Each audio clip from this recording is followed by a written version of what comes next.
Bago tayo gumawa ng kahit ano ngayon, kukuha muna tayo ng isang mabilis na pagsusulit. Sa loob ng 30 segundo, malalaman mo ng eksakto kung gaano kaganda ang daloy ng dugo sa iyong mga binti ngayon.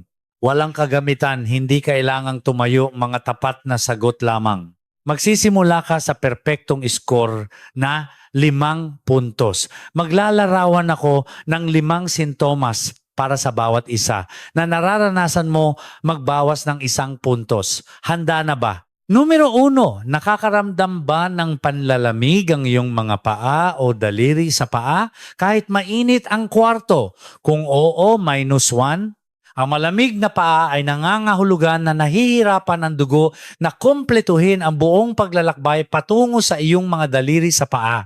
Numero 2, bumibigat ba o napapagod ang iyong mga binti sa pagtatapos ng isang normal na araw? Hindi pagkatapos ng mahabang paglalakad, kundi pagkatapos lamang ng karaniwang pag-upo at magaan na aktibidad. Kung oo, -1. Ang kabigatang iyon ay dugo at likido na naiipon sa ibabang bahagi ng iyong binti dahil bumagal ang pagbalik ng daloy nito. Numero 3, napapansin mo ba ang pamamaga sa paligid ng iyong mga bukong-bukong ankle sa gabi? Marahil ay nagiiwan ng malalim na marka ang iyong medyas. Marahil ay mas sumisikip ang iyong sapatos sa gabi kaysa sa umaga. Kung oo, -1. Numero 4, pinupulikat ka ba lalo na sa gabi yung masakit na panginginig sa iyong mga binti na nagpapagising sa iyo? Kung oo, -1. Nangyayari ang pulikat kapag kinukulang sa oxygen ang mga kalamnan at ang oxygen ay naglalakbay sa iyong dugo. Numero 5, may nakikita ka bang spider veins o varicose veins na wala naman dyan ilang taon na ang nakalipas? Kung oo, ibawas ang iyong huling puntos. Kung nakakuha ng 5, malakas ang sirkulasyon mo. Ang mga ehersisyo ngayon ay makakatulong upang mapanatili itong ganoon. Kung nakakuha ka ng 3 o 4, nagpapadala ng mga maagang senyales ang iyong katawan at ito ang perpektong oras para kumilos, kung kinakailangan maaari kang sumangguni kay Dr. Nathan Gutierrez. Kung nakakuha ka ng 2 o mas mababa, makinig ng mabuti ngayon. Ngunit huwag panghinaan ng loob. Maging kapanapanabik dahil habang mas mababa ang iyong score, mas magiging kapansin-pansin ang iyong pag-unlad. I-save ang video na ito, gawin ang ipapakita ko sa iyo araw-araw sa loob ng 2 linggo. Pagkatapos ay bumalik at kunin muli ang pagsusulit na ito. Kumpiyansa ako na tataas ang numero mo. I-pause ang video ngayon at isulat ang iyong score sa mga komento. Makakatulong ito sa iyo na matandaan ang eksaktong numero mo sa unang araw at kapag bumalik ka pagkatapos ng ilang linggo, maihahambing mo ito at makikita kung gaano kalaki ang inunlad mo sa pamamagitan ng regular na paggawa ng mga ehersisyong ito. Ang 3, pinakamabisang nakaupong ehersisyo. Kaya narito ang gagawin natin ngayon. 3 nakaupong ehersisyo na gagawing malalakas na blood pumps ang mga kalamnan ng iyong binti. Maaari mong gawin ang 3 sa iyong silya sa hapagkainan o habang nanonood ng telebisyon.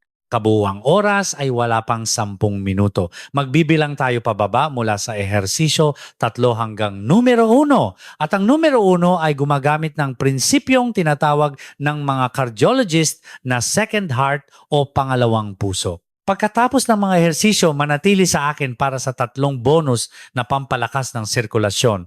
Kabilang ang isang pagkain na gumagana bilang natural na blood thinner at isang karaniwang gawi sa gabi na palihim na sumisira sa iyong mga ugat. Pagarungin natin ang dugong yan.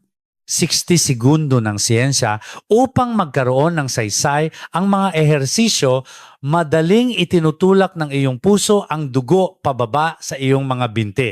Ang mahirap na bahagi ay ang pagpapabalik nito pataas laban sa gravity. Sa loob ng mga ugat ng iyong binti, may maliliit na one-way valves na pumipigil sa dugo na bumagsak pabalik. Habang tumatanda tayo, humihina ang mga valve na ito. Ang dugo ay naiipon sa ibabang mga binti na nagiging sanhi ng pamamaga, kabigatan at paglitaw ng mga ugat. Ngunit narito ang susi. Ang tanging puwersa na nagtutulak sa dugo pataas sa pamamagitan ng mga valve na iyon ay ang muscular contraction pag-urong ng kalamnan. Sa bawat pagkakataon na umurong ang kalamnan ng binti, pinipiga nito ang mga ugat at pinipilit ang dugo paitaas patungo sa puso. Kapag nakaupo ka nang walang galaw, humihinto ang pump, naiipon ang dugo, bumababa ang sirkulasyon. Nire-restart ng ating tatlong ehersisyo ang pump na iyon nang hindi tumatayo. Ehersisyo numero 3 ang seated march. Maupo sa isang matibay na upuan, ang mga paa ay lapat sa sahig, tuwid ang likod. Itaas lamang ang iyong kanang tuhod ng ilang pulgada mula sa upuan, pagkatapos ay ibaba ito. Itaas ang kaliwang tuhod, ibaba ito, nagmamartsa ka sa iyong pwesto habang nakaupo. Dalawang detalye ang nagpapabisa rito. Una, itaas ng may layunin. Huwag lamang iswing ang binti, sadyang patigasin ang kalamnan ng hita. Dapat mong maramdaman ang paghihigpit ng harap ng iyong itaas na binti sa bawat pag-angat. Pangalawa, ibaba ang paa ng dahan-dahan at tahimik. Kung pumapalo ang paa mo sa sahig, masyado kang mabilis. Ang tahimik at kontroladong paglalagay ay nangangahulugan na gumagana rin ang kalamnan pababa. Ang bilis ay dapat na tuloy-tuloy tulad ng tumitik-tik na orasan, isang pag-angat bawat segundo. Walang pagmamadali. Pinakamahusay na tumutugon ang sirkulasyon sa mabagal na maindayog na paggalaw. Gawin ito ng 60 segundo, mga 30 pag-angat bawat binti. Sa pagtatapos, makakaramdam ka ng banayad na init na kumakalat sa iyong mga hita. Ang init na yon ay sariwang oxygenated na dugo na dumadating sa mga kalamnan. Karaniwang pagkakamali ang pagsandal at paggamit ng momentum upang iswing ang mga binti pataas. Pandaraya iyon, manatiling tuwid, hayaang ang hip flexors at quads ang gumawa ng trabaho. Bago tayo lumipat sa ehersisyo 2, kailangan kong sabihin sa iyo ang isang bagay na nagpatigil sa akin nang una kong mabasa ang pananaliksik. Sinukat ng mga siyentipiko ang daloy ng dugo sa pangunahing ugat sa likod ng tuhod sa panahon ng matagal na pag-upo. Pagkatapos lamang ng 30 minutong pag-upo nang walang galaw, ang bilis ng daloy ng dugo ay bumaba ng nasusukat. Pagkatapos ng 60 minuto, bumaba ito ng hanggang 50%. Kalahati ng normal na daloy, at ito ay sa malulusog na matatanda, hindi mga pasyenteng may problema sa ugat. Pag-isipan mo yan sandali. Kung uupo ka ng 1 oras nang hindi ginagalaw ang iyong mga binti, ang dugo sa ibabang bahagi ng iyong binti ay halos gumagapang. Ito ang eksaktong kapaligiran kung saan nabubuo ang mga blood clots. Ito ang dahilan kung bakit sinasabihan ka ng mga airline na igalaw ang iyong mga paa sa mahabang biyahe papuntang probinsya tulad ng Cebu o Davao. Ito ang dahilan kung bakit pinagagalaw ng mga ospital ang mga pasyente sa lalong madaling panahon pagkatapos ng operasyon. Ngunit narito ang bahagi na dapat mag-udyok sa iyo. Ipinakita ng parehong pananaliksik na 20 segundo lamang ng calf muscle activation ay sapat na upang i-reset ang daloy ng dugo ng halos buo. 20 segundo, wala iyon. Mas maikli pa iyon kaysa sa oras na kinakailangan upang magbuhos ng isang basong tubig. Ang dalawang ehersisyong ipapakita ko sa iyo ay nakatarget ng eksakto sa mekanismong iyon. Ina-activate nila ang mga kalamnan na itinuturing ng mga doktor na pinakamahalagang pump sa iyong buong ibabang katawan. Ipagpatuloy natin. Ehersisyo numero 2, ang seated leg extension with toe point. Ito ay 2-for-1 na paggalaw. Nakukuha mo ang thigh pump at calf pump sa isang ehersisyo. Parehong posisyon sa pag-upo lapat ang mga paa sa sahig.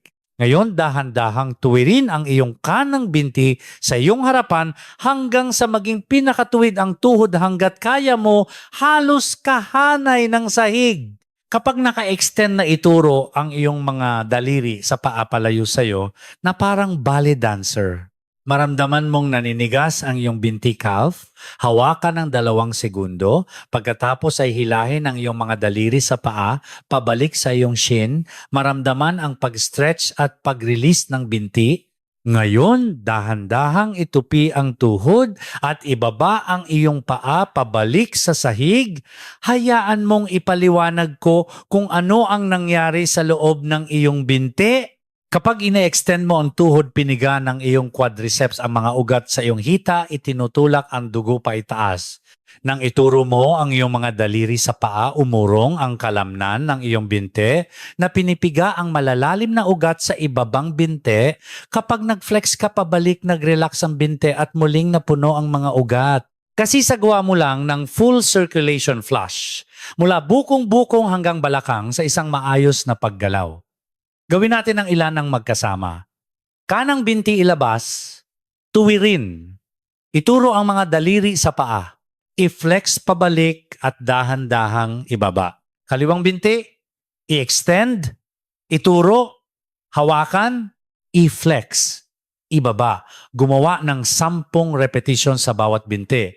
Ngayon, bakit napakahalaga ng toe point? Ang mga kalamnan ng iyong binti ay nakabalot sa pinakamalalim at pinakamahalagang ugat sa iyong katawan. Ang isang malakas na pag-urong ng binti ay maaaring magtulak ng dugo pa itaas sa kahanga-hangang bilis. Ito ang dahilan kung bakit ang iyong binti ay tinatawag na second heart. Hindi ito metapora. Ito ay isang tunay na mechanical pump. Kung masakit ang ganap na pagtutuwid ng iyong tuhod, narito ang modifikasyon. Mag-extend lamang hanggat komportable. Kahit medyo nakatupi ang tuhod, ang toe point ang pinakamahalagang bahagi. Maaari mo ring laktawan ng buo ang extension at gumawa lamang ng mga toe point na ang iyong mga paa ay nasa sahig. Ituro palayo, hilahin pabalik, ituro, hilahin. Nakukuha mo pa rin ang malakas na calf pump na iyon. Mga kaibigan, bago tayo pumunta sa ating pinakamahalagang ehersisyo, mangyaring maglaan ng 1 segundo upang i-hit ang like button. Nakakatulong ito sa video na ito na maabot ang ibang tao na nangangailangan nito at mag-subscribe kung hindi mo pa nagagawa dito mismo sa Alaga sa Katawan. Nagpo-post kami ng mga bagong gabay linggo-linggo. Salamat. Ngayon, pumunta tayo sa numero 1. Ehersisyo numero 1 ang seated calf pump. Tinatawag ko itong second heart activator. Naiiba ito sa iba pang mga ehersisyo dahil hindi ito tungkol sa mga repetitions. Tungkol ito sa napapanatiling ritmikong pumping. Ito ang pinakamalapit na bagay sa paglalakad na magagawa mo habang nakaupo. Maupo ng tuwid lapat ang mga paa sa sahig na may distansyang kasing luwang ng balakang. Panatilihing nakadiin ng mabuti sa lupa ang mga unahan ng iyong paa, balls of your feet at mga daliri sa paa. Ngayon itaas ang magkabilang takong mula sa sahig ng pinakamataas hanggat maaari. Umangat sa mga unahan ng iyong paa. Pigain ng mabuti ang iyong mga binti sa tuktok. Pagkatapos ay dahan-dahang ibaba ang iyong mga takong. Iyon ay isang pump. Gawin natin ang ilan ng magkasama. Takong pataas. Pigain sa tuktok at pababa. Pataas, pigain, pababa. Ipagpatuloy mo. Kung ipipikit mo ang iyong mga mata, halos maramdaman mo na ang dugo ay itinutulak pataas sa bawat pagpiga. Isipin na pinipiga ng iyong mga binti ang isang basang tuwalya. Ang bawat pag-urong ay pumipilit sa likido na umakyat at lumabas. Pagkatapos ng humigit kumulang 3 segundo, maaari kang makaramdam ng pag-init sa iyong mga binti. Iyan ay lactic acid. Nangangahulugan ito na ang mga kalamnan ay gumagana ng husto upang makagawa ng tunay na pagbabago. Kung masyadong masakit ang pag-init, mag-pause ng 10 segundo pagkatapos ay ituloy. Narito ang 2 progresyon para kapag naging madali ang pangunahing bersyon. Una, subukan ng 1 binti sa bawat pagkakataon. Panatilihing nakalapat ang iyong kaliwang paa. Itaas lamang ang kanang takong. Dinodoble nito ang bigat sa binti na iyon. Gumawa ng 20 pumps pagkatapos ay lumipat. Ang single leg pumps ay higit na mas malakas, ngunit gawin lamang ito kapag naging komportable na ang 2-leg version. Pangalawa, maglagay ng makapal na libro sa ilalim ng unahan ng iyong mga paa. Isang makapal na nobela, isang Yellow Pages sa Pilipinas o kahit anong matibay. Nangangahulugan ito na ang iyong mga takong ay nagsisimula sa ibaba ng antas ng iyong mga daliri sa paa, kaya gumagalaw ka sa isang mas malaking hanay ng paggalaw. Ang mas malaking saklaw ay nangangahulugan ng mas malalim na pag-urong at mas malakas na pump. Ang dahilan kung bakit ginawa kong numero 1 ang ehersisyong ito ay simple, magagawa mo to kahit saan, kahit kailan, hanggat gusto mo. Habang nanonood ng balita sa TV Patrol, habang nakikipag-usap sa telepono, habang nakaupo sa hapagkainan. Wala itong kinakailangan maliban sa iyong sariling dalawang paa at bawat solong pump ay nagpapadala ng dugo pabalik sa iyong puso. Gawin ito ng hindi bababa sa 2 beses sa isang araw, umaga at gabi. Kung nakaupo ka ng mahabang panahon, magdagdag ng 2 minutong session bawat oras. Sa susunod na linggo, mapapansin mong gagaan ang pakiramdam ng iyong mga binti, mababawasan ang pamamaga ng bukong-bukong at magsisimulang mawala ang mga pulikat sa gabi. Nangyayari ang mga pulikat dahil kulang sa oxygen ang mga kalamnan. Ang mas mahusay na sirkulasyon ay naghahatid ng oxygen. Ang mga pulikat ay nawawalan ng kapit. Narito ang iyong kumpletong pang-araw-araw na plano. Ehersisyo 3 ang seated march 60 segundo. Ehersisyo 2 ang leg extension with 2.10 reps bawat binti. Ehersisyo 1 ang calf pump 2 minuto. Kabuang oras 5 hanggang 6 minuto. Gawin ito ng hindi bababa sa 1 beses sa isang araw, mainam sa hapon o gabi kung kailan naipon ang likido sa mga binti. Ang calf pump ay maaring ulitin ng mag-isa ng kasing dalas ng gusto mo sa buong araw. Mahalaga. Huwag gawin ang mga ehersisyong ito ng mas bago ang oras, bago ang oras ng pagtulog o baka mapuyat ka sa paggising para gumamit ng banyo sa gabi dahil sa likidong iniakyat natin mula sa iyong mga binti. Ang 3 bonus boosters. Ngayon, ang 3 bonus boosters na ipinangako ko. Bonus 1 ang hydration timing trick. Kapag dehydrated ka, nagiging mas malapot ang iyong dugo. Ang mas malapot na dugo ay mas mabagal kumilos lalo na sa makikitid na ugat. Karamihan sa atin ay gumagawa ng parehong pagkakamali sa timing.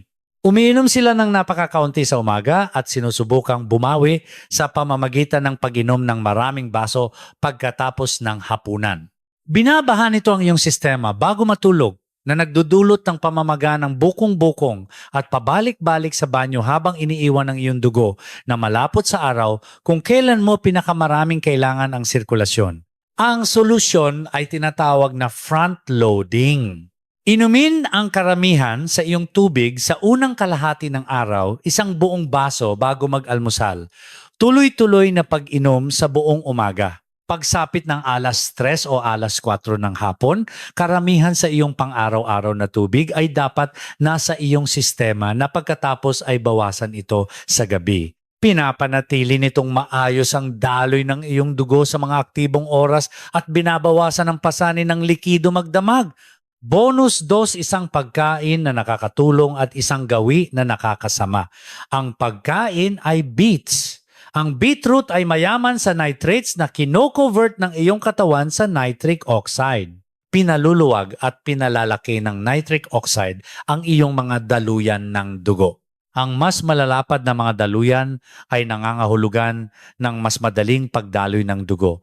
Hindi mo kailangan ng beets araw-araw. Ang 2 hanggang 3 serving bawat linggo ay gumagawa ng tunay na pagbabago. I-roast ang mga ito, idagdag ang mga ito sa salad o inumin ang juice na hinaluan ng kaunting apple juice kung masyadong lasang lupa. Ngayon ang gawin na nakakasama at ito ay nakakagulat sa halos lahat ay ang pagdede-4 crossing your legs habang nakaupo. Kapag pinapatong mo ang isang binti, sa isa pa pinikompress mo ang mga ugat sa likod ng parehong tuhod. Pinipit mo ang pangunahing highway kung saan dumadaloy ang dugo. At karamihan sa mga tao ay ginagawa ito sa gabi, eksakto kung kailan pinakamahina ang sirkulasyon. Bonus 3 ang 20-20 rule. Tandaan ang pananaliksik tungkol sa pagbaba ng daloy ng dugo pagkatapos ng 30 minuto ng pag-upo. Narito ang pinakasimpleng solusyon. Bawat 20 minuto, bigyan ang iyong mga binti ng 20 segundo ng paggalaw, 10 calf pumps, isang mabilis na seated march kahit na ang pagdiin lamang ng iyong mga paa sa sahig. Ang 20 segundo ay nagre-reset sa circulation clock. Mag-set ng timer sa iyong telepono. Kung uupo ka ng 10 oras sa isang araw, yun ay 30 pagkakataon para magpadala ng sariwang alon ng dugo sa pamamagitan ng iyong mga ugat.